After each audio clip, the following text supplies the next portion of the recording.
So, hey, y'all, it's the Destiny Talk 101. Yeah, we podcasting now. We live, we podcasting now. And our YouTube channel on the Destiny Center House of Worship YouTube page. This is our YouTube channel, which will also be streaming from there.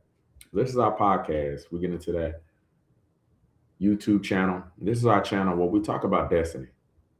And so I want to just bring different topics, different things to talk about to help us or push us or awaken us, challenge us, strengthen us when it comes to destiny. So we got to talk destiny. And the truth be told, there's a lot of things fighting against our destiny. As a matter of fact, I would tell you that that's the main agenda of Satan while we're on earth, is to fight against our destiny. What God has for our life, he can't do anything. Like, he's already defeated. So what can he do? I'm going to stop them from fulfilling what God has them fulfill. I'm going to blind them to the reality. I'm going to distract them from moving forward. I'm going to deter them, confuse them, have them not recognize who they are truly in him. Destiny. Destiny. Disrupting the worship. Now, worship me, don't worship him. And so this Destiny Talk 101 is to really get us to talk about destiny, just different thoughts that I want to challenge, push you. So it's going to be some things in here that I love it because it's a platform to really discuss some of the challenging things out there. It's a platform to really discuss some of these thoughts that God kind of puts on my mind from day in and day out. And he's just been pushing me to do this. So you know what? I'm stepping into this. But I'm going to tell y'all this morning, right? And I know oftentimes we really think about this. And again, comments, questions, I'm all for it, whatever. I think about this, right? And right now, in the southern areas, I can only speak about the South. But then again, I can't speak about the North too, because I was on a live stream this morning with Crossroads Christian Church up in Dover, Delaware. Shout out to Apostle Wallace and old Pastor Steve, just holding it down this morning. They had a wonderful conversation about unity. And I'm going to touch on that unity, probably not on this one, but I want to touch on some of the things that they said. What's up, man? Hey, man. Shout out to my boy Vic, man. Hey, man. Hey, that West Dallas in the house, man. Come on, man. That's all we know about. Hey, my boy Vic, man. He from that West, man. And I'm going to let y'all know after that I don't know anything about West Dallas. If, you know, I'm not trying to be biased. Everybody think I'm trying to be biased. But if you talk about the areas in Dallas, probably one of the hardest area probably is West Dallas. Of some of the things that were in that area. And so, man, to talk about coming up out of that place, man, it's a lot, man. It's a lot. And I'm not downplaying where anybody else is from. I can only speak from where I'm from. But I'm telling you right now, it's a different place that you see in God when you experience different things. And it really goes to what I'm talking about this morning, what God kind of put up on my heart. So all across, you saw this time frame of freezing weather all across. And so I went into the store, I think it was like Thursday or Wednesday. And I went into the store and I was just going in there to buy me something small. It wasn't even anything big. But to my surprise, I'm like, how the shelves empty? I mean, shelves were empty. And I'm like, man, everything was everywhere. And I really, it baffled me for a little bit. It took me back. And then I started seeing how people were acting because of the freeze. The pending freeze, everybody was, it was chaotic. People were buying things, people were spending things, they were all hectic. And it just had me think about this. And I'm saying that the winter time and these freezes and everything that we come across, are these reminders? And I got to look, we experience winter. Winter comes every year. But I'm saying, is the purpose of winter, spiritually speaking, is it a reminder? Because some winters are worse. Man, come on, man. See, hey, man, Vic already know where I'm coming, man. Just imagine this, right? Everything that we do for winter or these freezes. Like, I mean, look at this. Shelves are cleared out. People all over the streets. You got to go get it at all costs. You preparing. You outside wrapping up your water faucets. You making sure your faucet is dripping. I mean, you're taking all precautions. You on top of it. And I'm saying, are these winters a reminder? What's the reminder? Of Jesus. Are the winters to remind us that we need to be in a state of preparation? I'm saying, when we look at everything, are winters a reminder? So when we come to these moments of winter where these freezing, is it really the Lord speaking to us about preparation? Preparation. Freezing. Things are cold. And you look across the landscape of the world, hearts grown cold. Hearts have grown cold.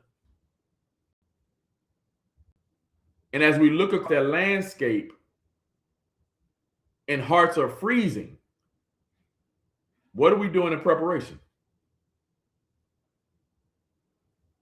Jesus said, pay attention to the signs of the times. And so when we look at the signs of the times and we prepare ourselves for the freeze, is it not convicting to really show us why you don't prepare like that with the other freeze? Why you not up on it when it comes to the other freeze? I'm saying it's really convicting. I'm going to say it for myself. It's convicting. Because I'm willing, when I'm looking at this freeze, I'm going to go to the store. I'm going to buy everything I can, bro. I got to be ready. I'm going to warn everybody. I'm going to tell everybody. I'm going to call this person. I'm calling this person. But when we look at the freeze spiritually, I don't warn nobody. I'm not preparing anything. I'm not going out to buy whatever, no matter the cost. I'm asking, I'm putting this thought out there, man. It's Destiny Talk 101. We're talking about destiny. Why are we not like that when we see the example right before our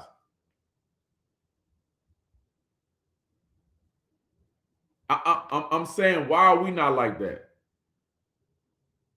Why us as believers? Why are we not that motivated or inspired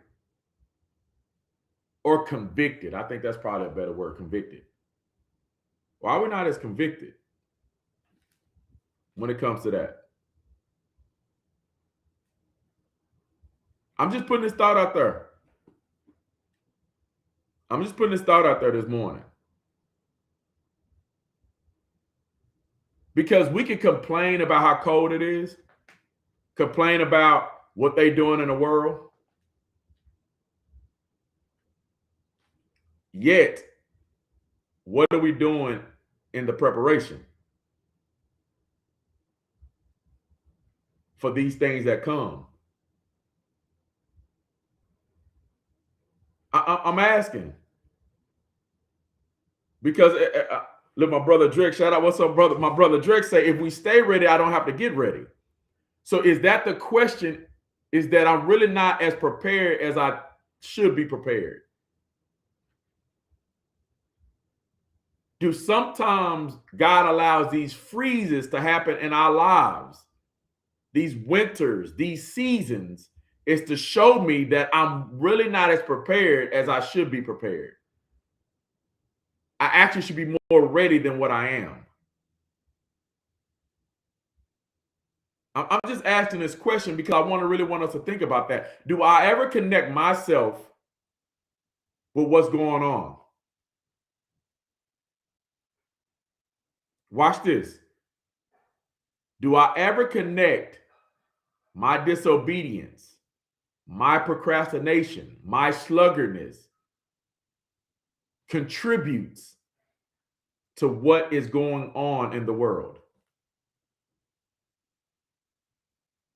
What if I looked at it from a place of this, that my destiny, what God has ordained for my life, what God has purposed for my life on earth, it is here to stop some things. It is here to bring forth some things. It is here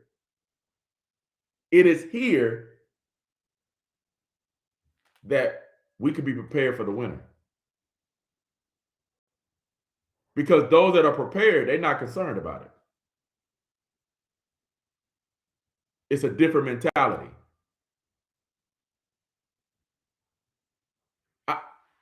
As a matter of fact, it becomes a time of a blessing. I remember this, man. I didn't understand something. When I was living uptown, I remember I came across a couple people, man, a couple couples, and they used to love the winter. And I used to be like, man, nah, I'm from the South, man. I'm from Texas, man. Nah, we like heat. And I didn't understand why they love the winter. I didn't. I was like, how can you love this? And their perspective was, it gives us an opportunity to wear things that we normally don't wear. It gives us an opportunity to put on things we normally don't put on. And that always stuck with me. And I said, man, they said, man, look, he said, man, the winter, we get the opportunity to display things about us that others sometimes don't see. And that's what I'm saying. That's why I'm thinking about this in the spiritual sense. That when you in God and you understand destiny, it changes the perspective of how you look at winter. Because I'm prepared. And so in the winter now, it gives me an opportunity to showcase some things about God that people don't normally see. It gives me an opportunity to witness in a different place. And I'm telling you, what's amazing, because we went on about a couple of weeks ago, we went to go look out for the homeless, like give coats and food and all this stuff. But just think about this. I wasn't really thinking about them like a couple months before. And I'm just being honest. I wasn't thinking about them. But when the winter came, it allowed me to display something else that normally is not seen in myself. But because I was prepared, I was able to hear God. The other brothers was able to hear God. And now we're out there showcasing something that's not seen. And so what the winter becomes, not a curse, it actually becomes a blessing. It becomes a place where others are provided for. Man, I'm just out here talking on this death because I'm saying, are you ready though? Like, are you ready? Like, if you think about your life, do you think about it in those terms? And we look at it from a standpoint. Let me ask this then. Let me just ask this. Let me ask this question. And sometimes we want to ignore this question, and the people are like, man, whatever on that question. But like, man, it's a real question. If you died today, would Jesus be satisfied with your life? If we die today, would Jesus be satisfied with our lives? If we die, if you died,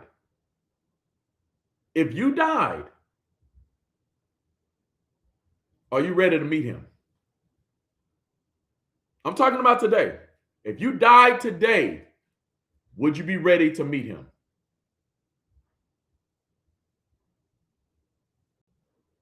Have you been preparing? The same zeal and motivation that we give to the physical winter, to the physical seasons, are we prepared to meet him when that season comes?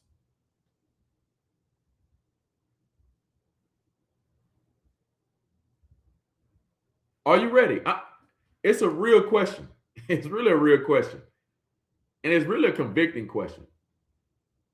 If you died today, are you ready to meet him? I mean, look, we can play around with each other. We can smile and lift up our hands, but the Bible says that they praise me with their lips in the book of Isaiah. They praise me with their lips. They lifted up their hands, but the Bible says their heart was far away from him. Their heart. And one thing about it, we can lie to everybody else, but we can't lie to ourselves. Matter of fact, let me rephrase that. We can lie to ourselves. We can lie to ourselves. But somewhere in there, the Lord shows us that we're lying because we can't lie to him.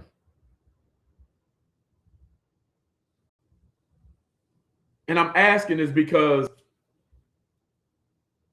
we were here and we have destiny.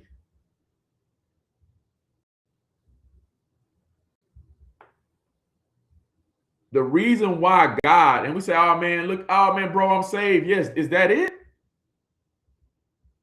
Because if God only has us here just to be saved, then he would have took every one of us here off the earth when we got saved. But yet he kept us here. Why did he keep us here? Because there's a destiny to fulfill on earth. There's a destiny to fulfill on earth. And the world is, they're in winter. They're in winter. And we are the ones prepared for the winter. Christians are supposed to be the ones prepared for the winter. But if I'm not making the right preparations, I could become just as cold as them. I could be inside the house, but everything still be frozen. Man, come on. I remember, man, about 3 years ago. Nah, let me tell you, about 5 years ago, we had that back freeze in Texas. A worse one than this one. Man, I downplayed it. You know what I said? Hey, man, I'm in a house. I'm good. I downplayed it. I woke up in the morning, went to go brush my teeth, flush the toilet. There was no flushing. There was no water. Then somebody started beating them on my door. Boom, boom, boom, boom, boom, boom, boom. And I'm talking about that beat loud. Boom, boom, boom. They beat hard. I'm upset. I'm like, mad. I'm running downstairs like, man, I'm going to get on whoever beating on my door. Man, I open the door. They say, hey. I'm like, what, man? You beating on my door? They're like, hey. Your side of your house. I'm like, what are you talking about? They like, come see. So I put on something real quick, go to the side of my house. All my pipes on the side of my house is blush, just water rushing out the side of my house. And all I could look like, wow. I couldn't get a hold of anybody. I didn't know how to stop. It was crazy. And the thing about it is electricity went out, everything went out. So I'm in the house, which I'm supposed to be prepared for the winter, but because I wasn't prepared, winter came into the house. Man, come on, y'all catch that in the spirit, man. Winter came in the house. And I have the audacity to be mad at somebody knocking at my door hard. Boom, boom, boom, boom, boom, boom. But that knocking hard was really God telling me, look at what you let in. You downplayed the seriousness of this. And not only was I affected, my family was affected. And now I found myself, we didn't have water. I finally got it shut off. I found myself going outside, getting water from spigots. Uncharacteristic now. Because I wasn't prepared for the winter. I'm living like I'm outside. Yet I'm supposed to be a person from the inside. In other words, I'm a Christian. A Christian that's supposed to be prepared for the winter. I'm supposed to be the safe haven for others to come in. But because I didn't take that thing serious, because I wasn't prepared, now my house is not a safe haven. It's actually become a place of winter.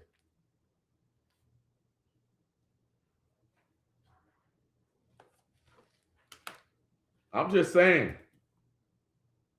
that winter in my house because I wasn't prepared. I wasn't prepared. And I'm just saying, brothers, sisters, everybody, I'm just asking this question like, man, are we not taking this thing as serious? Are we not taking this thing for real? Like, if I really met Christ, like, am I ready to meet him? Would he be really satisfied with my life? But I'm looking at all of this. This is Matthew chapter 25. Let me pull up Matthew chapter 25 real quick. Brother Vic say I'm not from the West because I don't know where the cutoff switch at. You see what I'm saying? Say, hey, man, Vic, man, ain't nobody know where no cutoff switch was, man. Come on, man. I'm from the projects, man. You know, housing authority, man. They controlled all that, man. Come on, man. Look at this, y'all. Matthew chapter 25.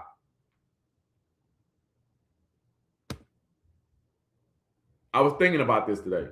Now, Matthew chapter 25, right?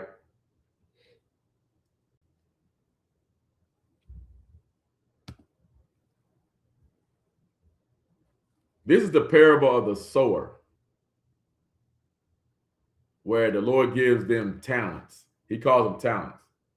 I'm not going to read the whole thing, but I'm going to go through a little bit at the end. So he gives each one of them talents. So he gives one 10 talents, he gives one 5 talent, and he gives one 1 talent. And then at the end of it, they have to come and give an account. They have to come and give an account of what they did with their talents. So the one with 10, he multiplied, the one with 5 multiplied them. Then verse 24 says this: then he who had received the 1 talent came and said, Lord, I knew you were a hard man, reaping where you have not sown and gathering where you have not scattered seed. And I was afraid and went and hid your talent in the ground. Look, there you have what is yours. But his Lord answered and said to him, you wicked and lazy servant, you knew that I reap where I have not sown and gather where I have not scattered. So you ought to have deposited my money with the bankers, and at my coming, I would have received back with my own interest. So take the talent from him and give it to the one who has 10 talents. But to everyone who has, more will be given, and he will be of abundance. But from him who does not have, even what he has will be taken away. And he cast the unservant into the outer darkness, where there will be weeping.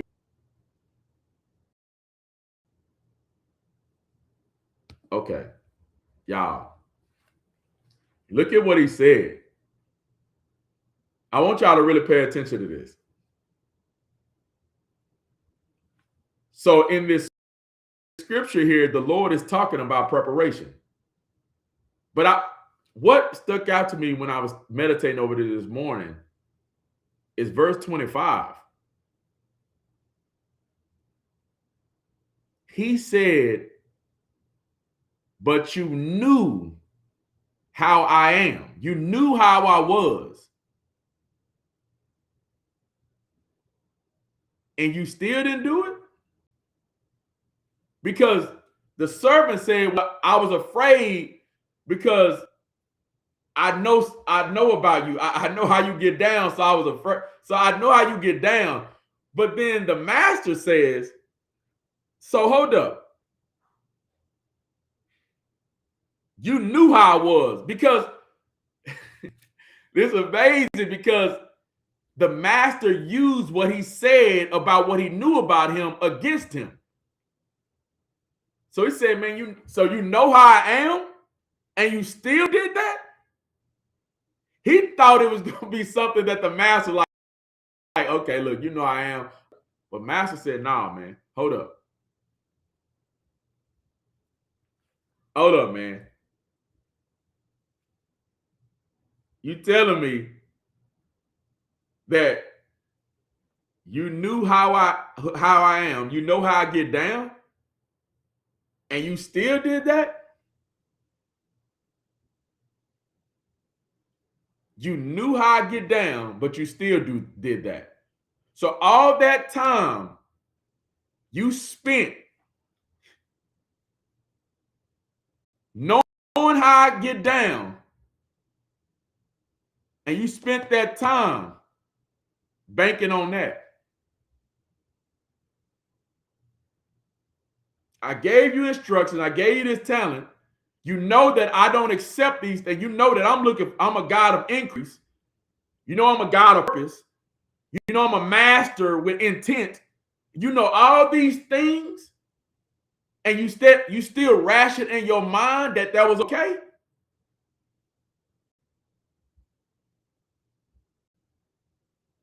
So you knew you were going to come face me. You knew that you don't come have to hold account to me. And now you come to account to me with this?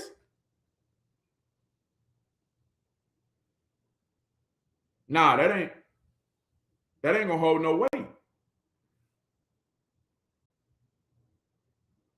That's not going to hold any weight.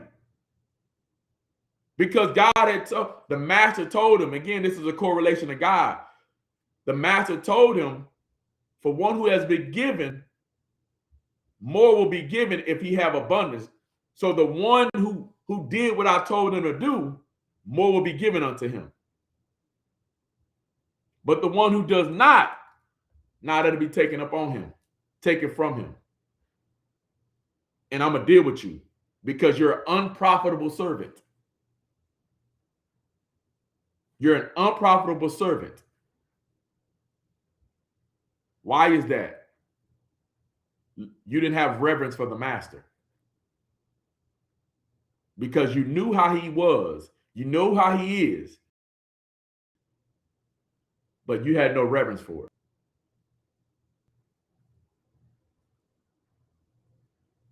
You let that be the reason to be disobedient. And what the master was telling him, there's no reason for it. There's no excuse for it. Like what excuse do you have? I'm gonna put it in terms of this. God has given each and every one of us talents. And the Lord has really given us this destiny. Let's look at these talents as destiny. Let's look at this as purpose. So he's given us this purpose. And the Lord is saying there's going to be a day that we give account to what we did with our purpose, with the talents that he's given us.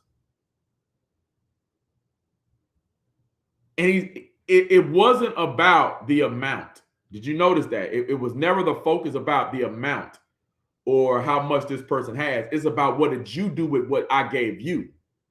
So rather be 1, 5, or 10 is irrelevant. The question is, what did you do with it? What did you do with your life that I gave you? Because this is the notion. right? This is the notion of the person who had one talent. They said to the master, I was afraid and I went to go hide it. I went to go hide it.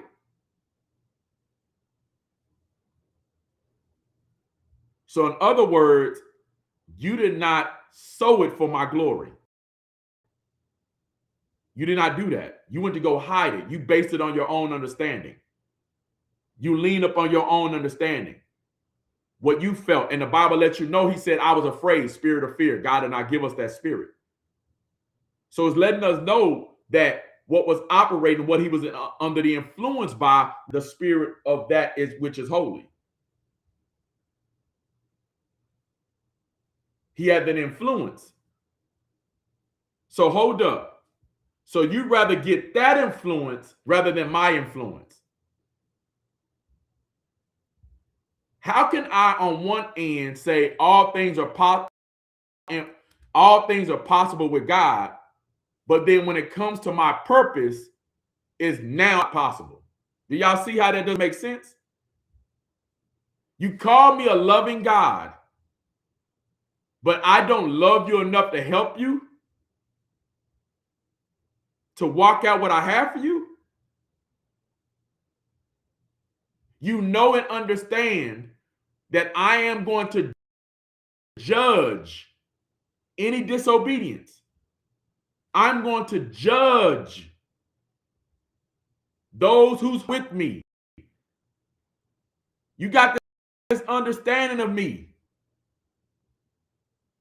But then you do that, it's not adding up. It's the notion where we say this: there's life and death in the power of the tongue. We say, man, it's life and death in the power of the tongue. We say that scripture, but then we don't even be one of the things we say. So one end, I rebuke somebody if they say, hey man, bro, you probably not gonna get that job. Oh, bro, I rebuke you, bro, because I recognize the power in those words. But then me, myself, I'll say, man, nah, bro, I can't walk out with God. I can't do that, bro. Do you see what I'm saying? I recognize on one hand what God says. I recognize on one hand what God, who God is. But then when it comes to things in my own life, where is that? It's not making sense. So God is a God of, he's all powerful, yet he's not powerful enough to deliver me from that entanglement of sin.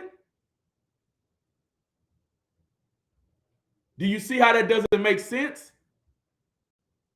You can't come to God and say the reason why I didn't fulfill your purpose is because I was entangled in all that sin. And I know you're a loving God, so you'll understand. No, that doesn't make sense. That's a contradiction. That actually is going to be used against you, because he's going to tell you, hold up, so you're telling me that you understand that I'm a loving God. You have some entanglement in sin. Well, what won't I love you and not be untangled? To help you not be entangled? Do you see? You see how I'm putting us in a place to speak how that one was speaking. How it doesn't make sense. You have this understanding about God, and you try to use that understanding as to why you didn't do what he called you to do. It's not going to make sense. It doesn't make any sense. Because if I understand him to be a God of love and all powerful, how can he not be powerful enough to help me? How can he not be all loving to not look out for me when I'm in my winter?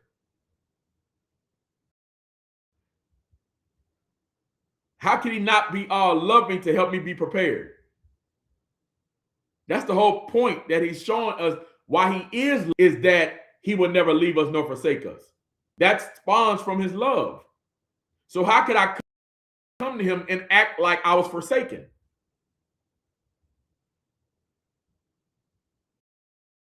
It doesn't make sense.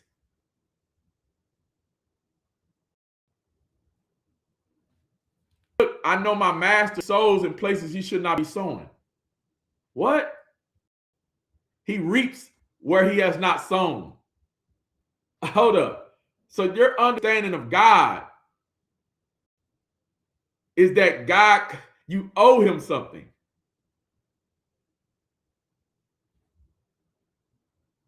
Like he has his understanding, but what did he do with it? I'm telling you, that's what I'm saying. We got this understanding of God. And if we have the understanding of God, it should propel us to fulfill the things in the earth. It should have us be prepared and be ready. Because we're living in a world of winter. And we are the light. We are the heat. And that's why he said it doesn't make sense. Because you have an understanding that people are out there lost, and you have an understanding of my love for the lost because I saved you, yet you're not letting me use you to save others.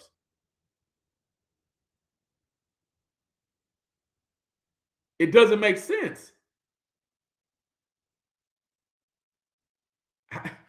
How could you not look at that and understand my love when my love saved you? And then you're going to come before me and try to use that against why you're not fulfilling what I called you to fulfill?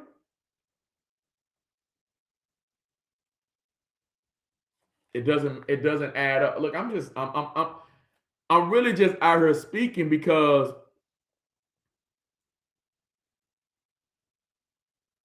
he knew that God, the master, expected something. And how did you take it in your own mind, in your own heart, to not give him anything? Do you see? God expects something from our life. He expects something. What does it say? Look at this, y'all. What does it say? I'm gonna ask this question. I want us to think about it. What does it say if we get saved and only rejoice that we got saved, and the rest of the time we have on earth, we're not concerned about others being saved? What does that say about us? I'm putting this thought out there. What does it say?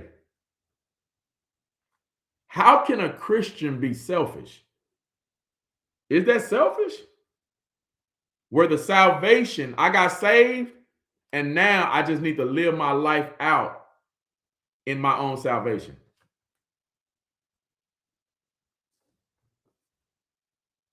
I'm just saying. That's how we like speak to God. God, I got saved, and I'm just concerned about me, Lord.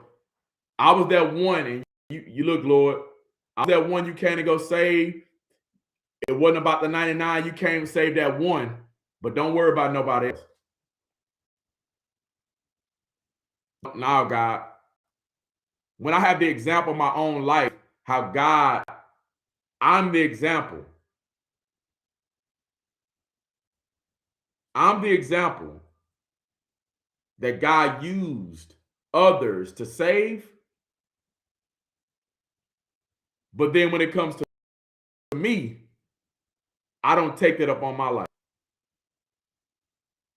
As the same what was done unto me, I don't do it unto others. It doesn't even make sense. Y'all, I'm trying to show us the contradiction. How this thing does not make sense. Bad stewardship doesn't make sense. It doesn't make sense because Christ, whom we serve, gave his life as a ransom for all. And I'm supposed to have the same mind, Philippians chapter, the same mind that was in Christ Jesus. Let that same mind be in me. So how can salvation and then want to hoard it to myself? It doesn't make sense.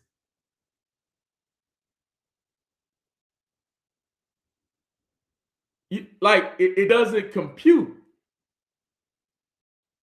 And that's why I asked that question about what are we out here doing? I mean, what does it say when you know what you're supposed to be doing, but you still don't do it? And you've become content with not doing it. I'm throwing these things out here because I want to talk. This is destiny talk. I want to talk about destiny because there's so many things, and that's why I think we truly don't grab hold of how serious the enemy is after our destiny. He can't do nothing with Christ. So what he tries to do is stop the things from me. He can't do nothing with me in Christ, but what he can do is me walking out the things in Christ. I want us to think about that. I don't know if we understand the significance of our destiny.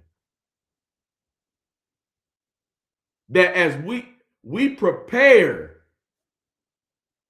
to save people from the winter, not to be a part of it. No, I'm supposed to bring people in the house. But when I bring people in the house, they shouldn't be experiencing the same winter they came out of. No, we're the light unto the earth. We're the salt. But if I don't understand that I'm the light, Jesus said nobody has a lamp and hides it under the bed.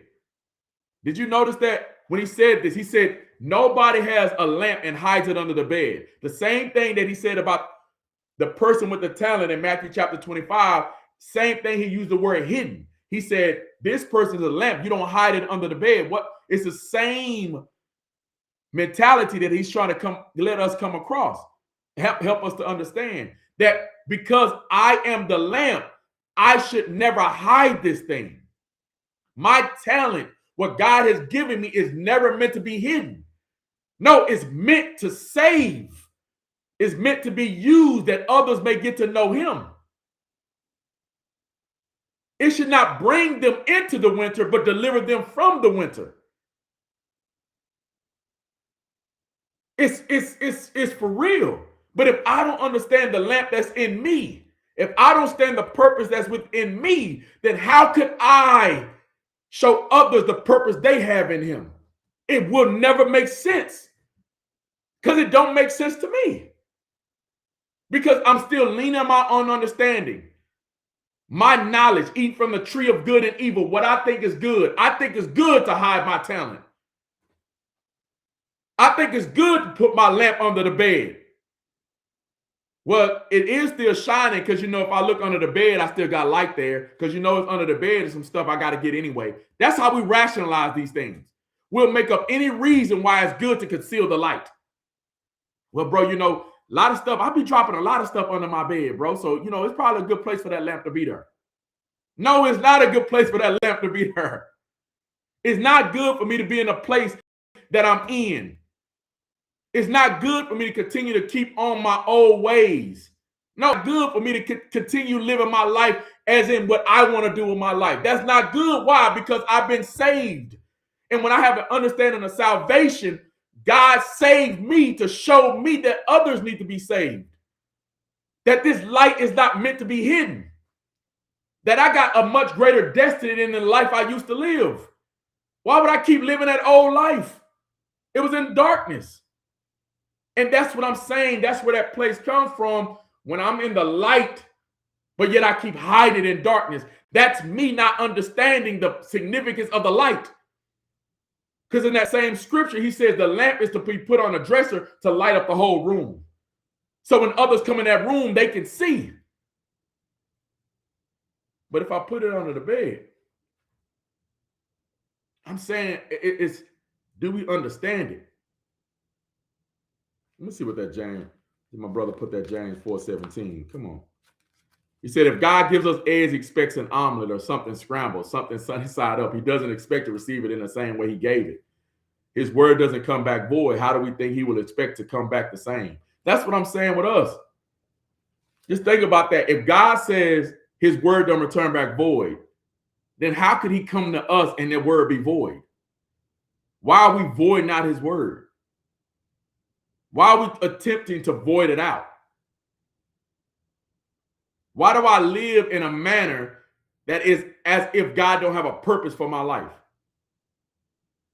Now, is the winter a reminder that I'm really not as prepared as I should be prepared? Is it a reminder that I'm not prepared as the way that I need to be prepared? And I'm saying, if you had to meet Jesus today, what would he say about your life? Well, brother, I'm not meeting Jesus today. You see what I'm saying?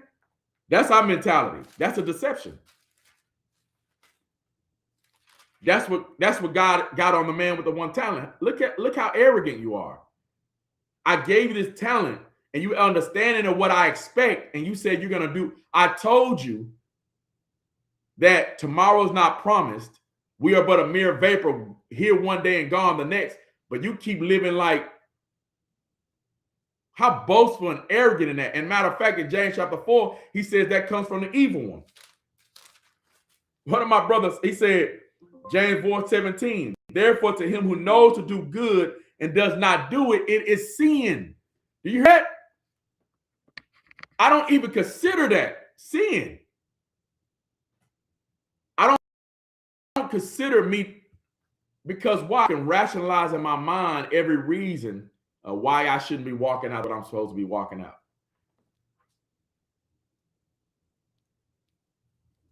I could rationalize that.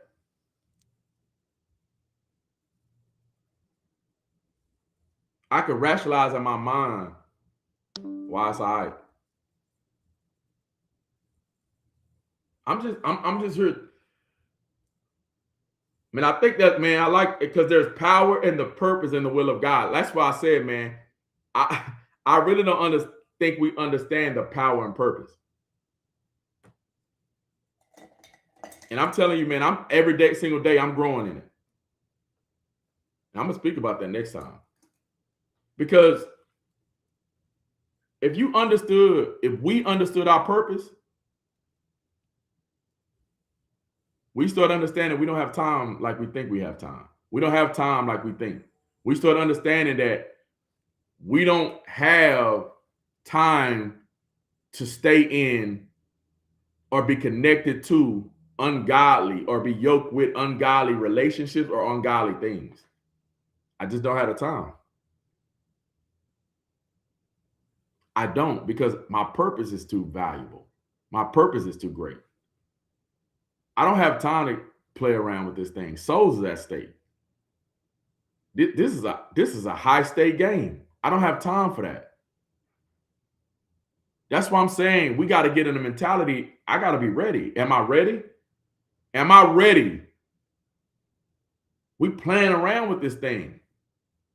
You got to ask yourself this question. The things that God is calling you to do, why haven't you done? Why haven't you? Why haven't you started moving it? What reason do you have to not make that a priority? What reason? What reason do we have not to make that a priority?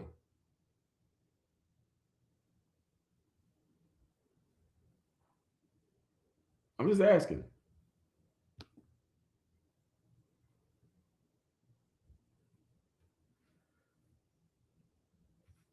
Did I freeze him? I'm saying, like, it's serious. And that's why this winter got me thinking about that. Like, I'm like, man, is winter really a reminder? Is winter a reminder? Is that what God's showing me, that I could be prepared for all these other things, but when it comes to salvation, when it comes to the salvation of others, when it comes to my purpose, why am I not prepared for that? Anything else, look at how much we plan for, look at how much we all these things that we take in consideration. But when it comes to the things of God and my purpose, I don't have that same zeal. I don't have that same.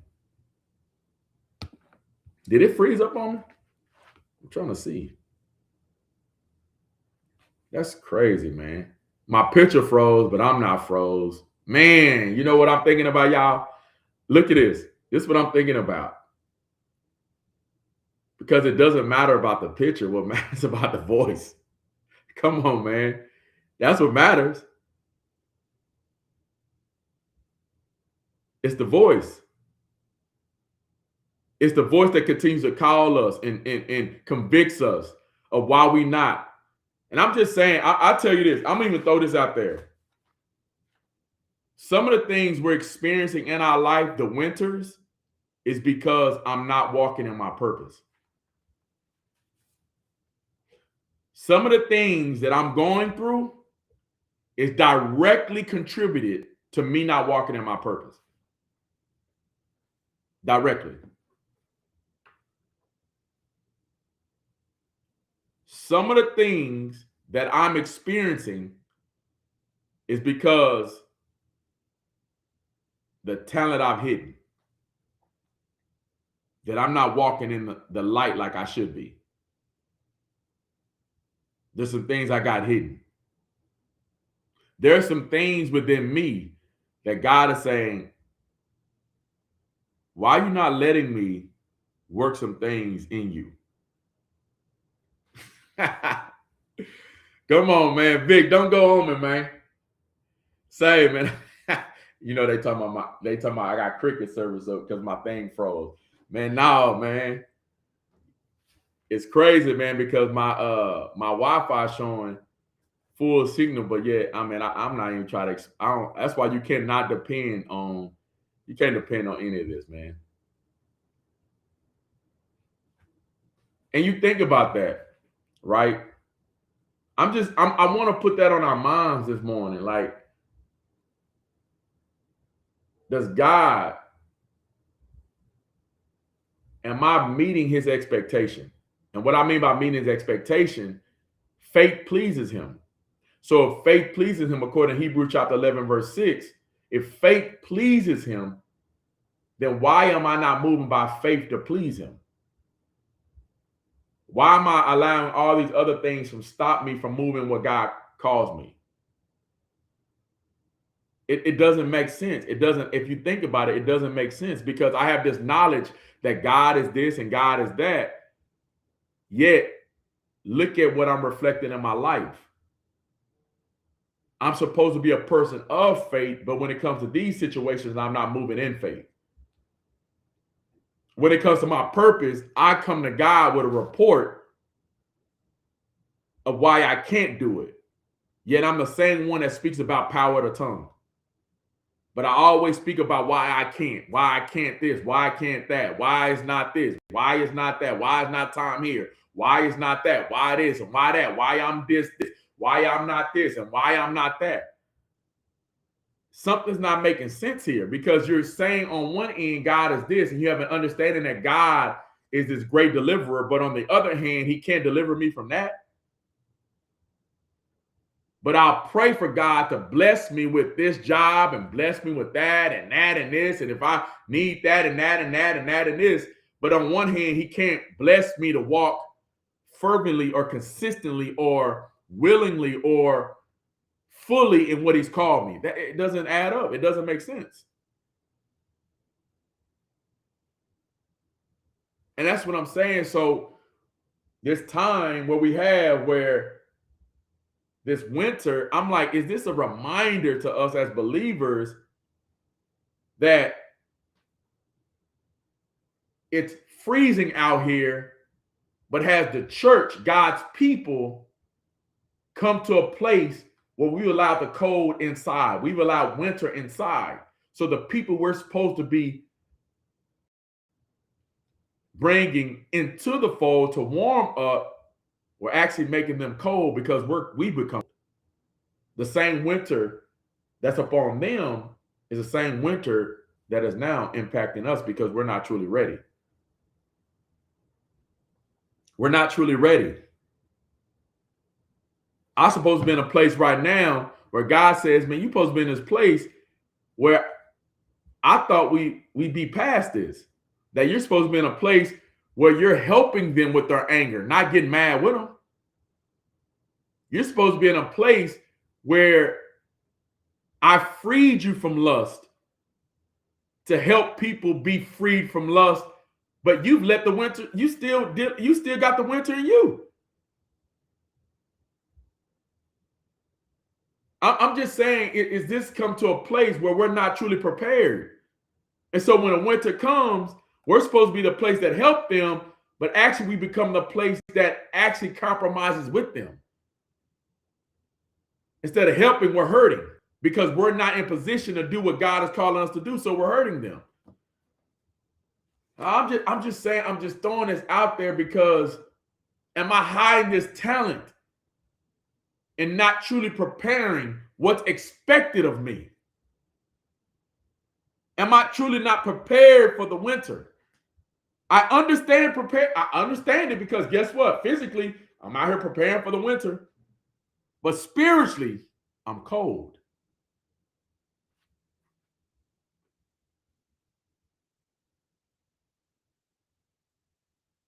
I'm just saying, look, I'm just saying, y'all. I'm just bringing this to us, man. I just came up on, I'm starting this thing, Destiny Talk, but I want to talk these things about destiny. I want to talk these things just to talk about us walking in our destiny fully. That's the whole premise of this channel, is to talk about destiny fully. See, and I'm moving in this, y'all. I'm moving because God told me to start a channel, man, a month ago, and I'm really starting to like, Lord, forgive me, Lord, because to really talk about these things and really bring this out, because God is putting a burden upon me to push, challenge, encourage people into their destiny. I want to challenge you into your destiny. I want to challenge you to walk into what God has for you. I want to challenge you to experience the fullness of God on earth so that others can experience the fullness of God on earth. But if I don't experience the fullness, how could I help bring others to their fullness? If I still am in this place where I'm being a sluggard and procrastination and lingering, not fully embracing, how could I be more consistent of the things of the world and not the things of God? How could I be so prepared for the natural realm, but not prepared in the spiritual realm? You see what I'm saying? That's why I said, are you ready? If you today met the Lord, would he be satisfied? Would he be satisfied for what you did with your talent? Or have you already been leaning up on this excuse? Because that excuse didn't come from him that day. It came from him that he's been sitting on that. That's the reason why he hid his talent. And I'm saying for some of us, we have been excusing procrastination and disobedience, that has now become the mantra or mentality of our lives. And we've actually put that there and we've just went on with our lives. And I'm saying that should not be. That should not be. Train your children up in the ways of the Lord. And now I hear this and I'm like, man, what in the world? Now, being a mother is now looked at as like degrading a woman. Like staying at home, taking care of the children is now looked at as being degrading. Yet, that's one of the most fulfilling things when it comes to the Lord. a man not taking care of their family, but having multiple families. Oh my, I'm just saying, what if I put all the effort in that into, and like, if I just focus and I have one, do you see what I'm saying? We have this, it's this misunderstanding. It's like a deception that we have, that we don't truly fully grasp what God is trying to get after. I'm not prepared. Like, and if I'm not sold out in appreciation for the things of God, that's why I see parents, us not training our children up in the ways of the Lord. Why? Because the ways of the Lord is not in us. If I'm not fully sold out to it, how could I train my children up to be fully sold out to it? And my understanding comes from, you know what, you know what, and I let everybody else raise my children. I'm just trying to get us into this place. And I'm not here to sit and be like, oh, well, brother, you don't understand my situation. I'm not even trying to get into your situation, but I know who does understand your situation.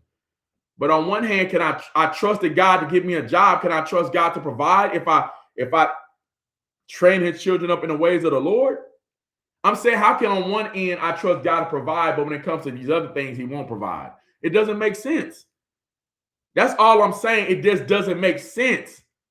It doesn't add up. What I'm saying is, it's okay if your destiny is to raise up your children. It's okay. That's a blessing from God. Don't despise that. Embrace it. Love it. But make sure you're prepared, that you're getting all from God to give all of God to them.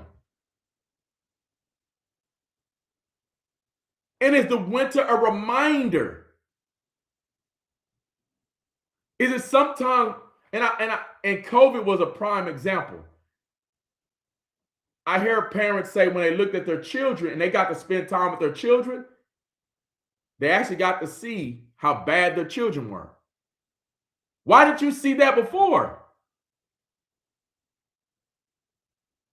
But if you were training your children up in the ways of the Lord, you would have saw it, because God would have showed you some things.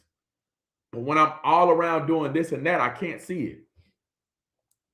I can't. Oh man, I ain't gonna even get too in depth in that. But it's the whole premise. It's the whole point. It's the whole point, y'all. Destiny talk. I'm talking destiny.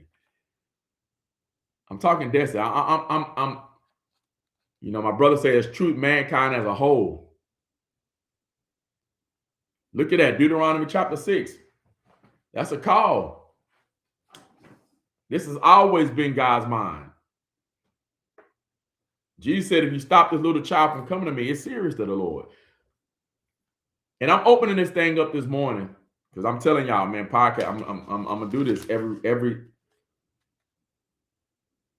week. I don't know how much, or the momentum. I mean, not the momentum, but how often. But I do want to come with different. I do want to talk about these different topics, and I'm excited to see even this, because I want some of these controversial topics. I want some of these things that's getting to the root or hitting hard, because some of us seriously, we playing with God. We're playing with God.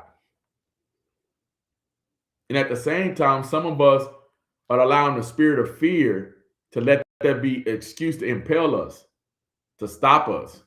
I'm afraid all of this, man. I thought God is over everything. I thought he's given us all authority, but yet he don't have authority over that. That doesn't even make sense. Do you see what I'm saying? We could come up with all these reasons and excuses, but at the end of the day, it's not going to be any excuse. It's not going to be any excuse, because we should be walking in our purpose. We should be walking in everything. So look, I'm gonna end with this. We already at an hour, man. I appreciate y'all time. What do you think about when I say the world is in the condition it is because the believers are not in the position they should be? The world is in the condition it is because the believers are not in the position they should be. We're not walking out our purpose fully. Is it safe to say that the world, looking at the world, is a direct reflection of the church? And what I mean about direct reflection, or what the church is not doing.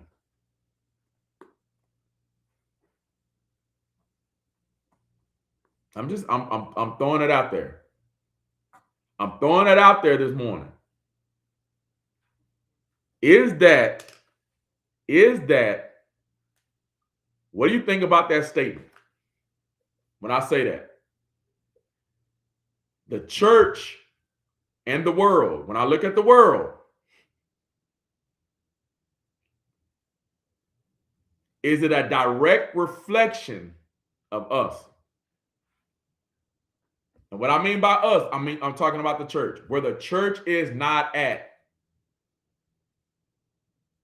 Is it a reflection?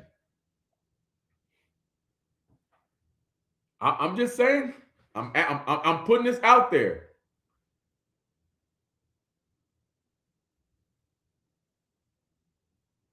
It's easy to complain about the world. Let me tell you what complaining does. You know why God says do not do anything in complaining? Let me tell you one of the reasons why God says that. God says do everything without complaining because complaining blinds us to the reality. It blinds us to truth. Complaining doesn't allow us to see the truth in what we're looking at. Complaining has me focused on something besides the truth. Just think about it. When the children of Israel were delivered from Egypt, they went into the promised land. Before they were going into the promised land, they started to complain about all these different type of things. So they start complaining about the food, right? And then they said this. They said, man, what we had in Egypt was so much better, right? Just think about that, y'all. Their complaining started having them see Egypt. And they start thinking Egypt was better than what they were experiencing right now. Just think about that. Complaining blinded them to the reality of truth. What's the reality of truth? The truth was there is no way your life right now is not better than what you were experiencing in Egypt. You cried out for God for 400 years in Egypt. You didn't even dictate what you ate. You didn't even get a choice. Matter of fact, you saw Pharaoh, he made the workload harder on them. And they complained about that. They were crying out about it. So now complaining got them in a place that they actually think Egypt was better than what they're experiencing now. They could even come to Pharaoh with those type of complaints. Pharaoh would kill them. But I'm telling you, because we have this freedom with God, we think we could come to God any type of way, come to him any type of way, shape, form, or fashion.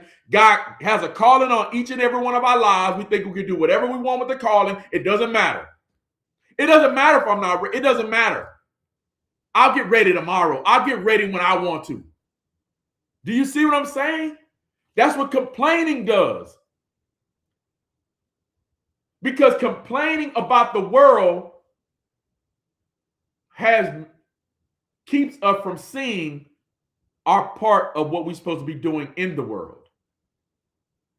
That's why the flesh will complain, because it's a tactic from Satan to influence us not to walk fully in our purpose, not to walk fully in destiny, not to walk fully in what God called us.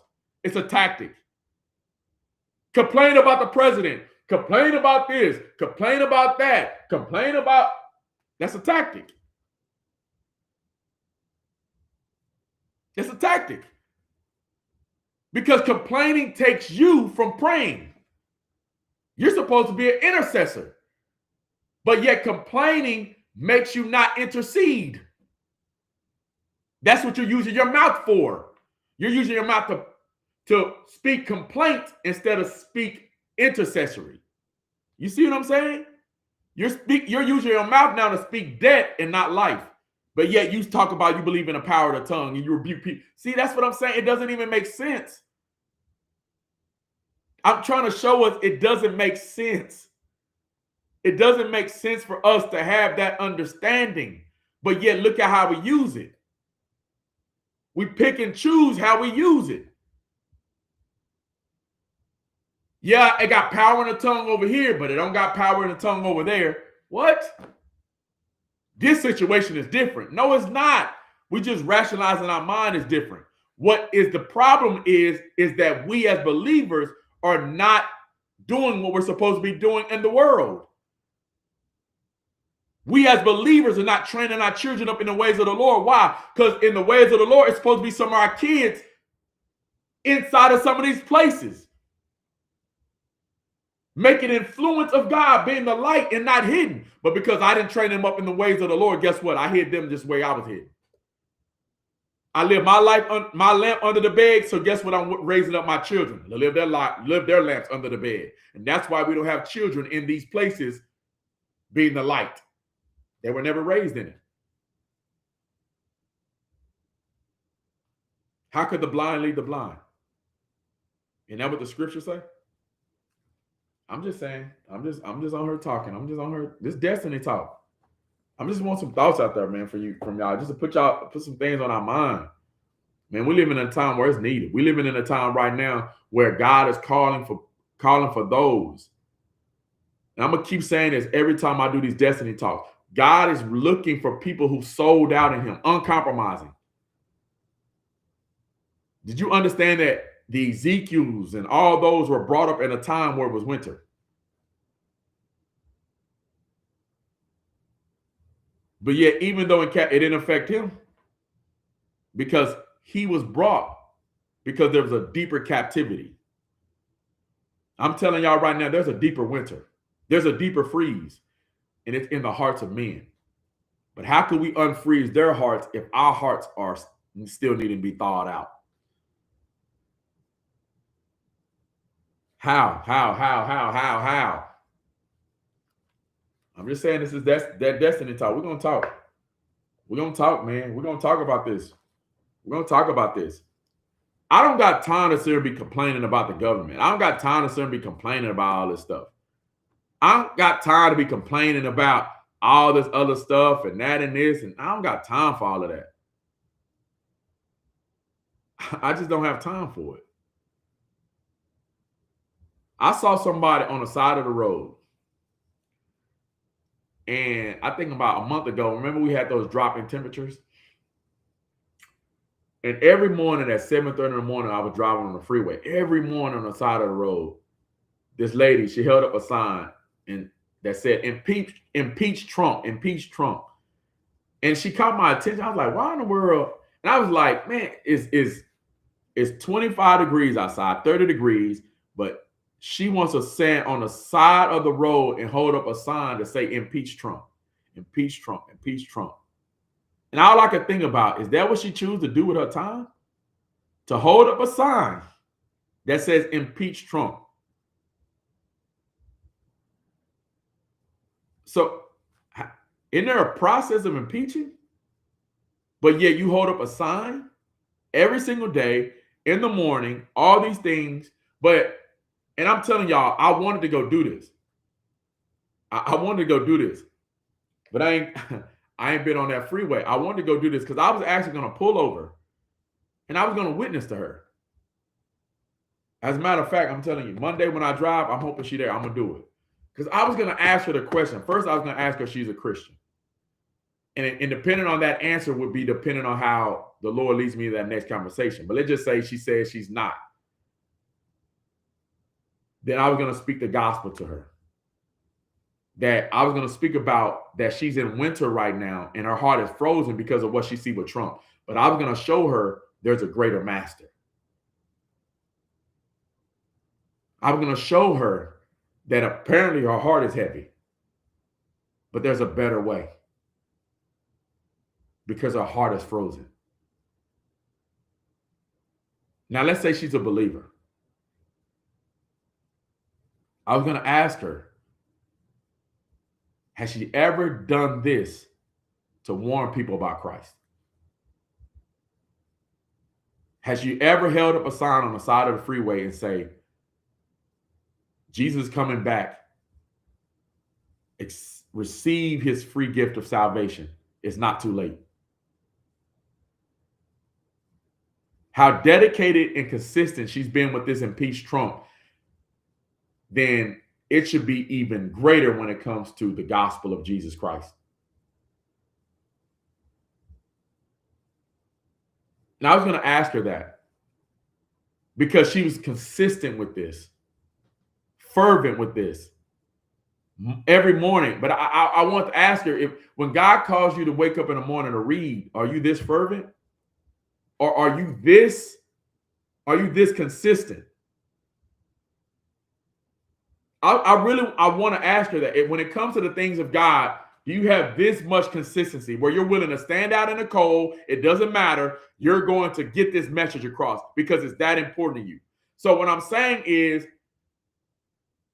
I look at her and I look at when it comes to us, we put all these other things before God. When if it comes to our children games, it comes to this, we're so loud with a message. Let somebody say something to our child, or say something to our spouse, or even say something about our mother or something, or say something about our race. We become bold as lions. We become bold. But when it comes to God, nah, bro, he didn't make me like that, bro. I'm not that type. What? Bro, I'm not a pastor. What? I don't get it. So in this area you are, but in this area you're not. When it comes to this, you are, but in this area you're not. That doesn't make sense. Actually, that shows a lack of preparation, lack of a good steward. And it shows a lack of that you've been yielded fully to God, because you rationalize in your mind that you can be bold in this thing, but not bold in the right thing. Not bold in the righteous thing, but bold in the things that I think is right. I think is good. I am going to be consistent and prioritize to things that I think it is. But when it comes to the things that God is calling me, I'm just not ready for that. And then I wonder why the world is in the condition it is in. And I'm just saying, I use that lady as an example because that's all I could think about is how dedicated she was. But when it comes to the things of God, is that same dedication there? And I'm asking us as ourselves. Some of us right now, man, we like, hey, nah, bro, I got to do this because, I got to prepare. I got to be prepared for the winter. And we go out here, we give a message, everything, because we've deemed these things important. But what about the winter of our soul? The Lord said in these days, hearts will wax cold. Why am I not like that when it comes to the gospel, when it comes to the purpose that God has for my life? I'm just saying, man, I'm just saying, brothers. I'm just saying, sisters. I'm just saying, asking that question. I hear so many people complain, man, bro, I can't wake up that early. But let our children have something going on, or let this and that, man. We waking up early. We on time. We make sure we prepare. We getting the night before getting ready. Some of us right now, because we're so focused on our kids making it to the league or making it to this, we out there making practices for them. We got a workout schedule for them, but they don't know John. They don't know John from Adam. You can't tell them nothing about the disciples. They don't know nothing about the good news. They know all the plays in the playbook, but they don't know the playbook of the Bible. They don't know the strategy of heaven, but they know everything about the strategy of hell. Strategy of the world, which the Bible says is of the devil. I'm just saying, man. Look, I'm just saying. I'm going to end this thing, but I'm just saying. I'm just saying, we got purpose out here, brothers. But are we ready though? Are you ready? Are you ready? Are you prepared? Are you prepared? Are you ready? Are you fulfilling the purpose that God has for your life? And why not? Why not? Are you being a good steward? Why not? You get that loud over your football team, but you're not as loud for Christ. Some of us are so prepared for the games. We go buy the jerseys, we go buy the tickets. We'll even travel to the games. We'll even follow the team. We got their Twitter account. We preaching their message louder than them. Some of us have faith that even, watch this. I'm going to tell you this. Look, I'm a Cowboy fan. Look, I'm a Cowboy fan. And I'm going to tell you this. Just think about this. It doesn't matter what condition the Cowboys are in. The fans have so much faith that we can go 1-16, and it's so much faith that we believe they're going to win the Super Bowl next year. No matter what we see, no matter what they're showing us, no matter how bad the owner is, no matter how bad the coach is, no matter how bad our team is, no matter how inconsistent, we still have faith.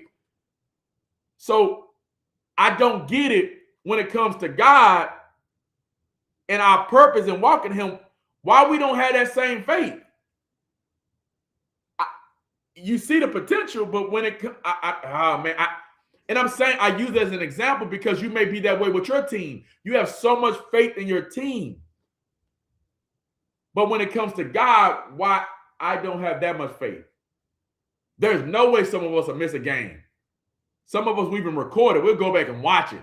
Some of us even rewatching old classic games of our teams to get us back in encouragement of our teams. But when it comes to God, we don't go back and read the books of the Bible.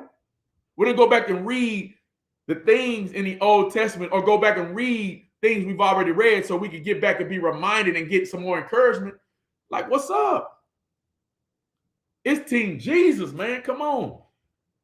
That's what team I'm trying to, man, ain't nothing in this world that I should be giving more than Christ.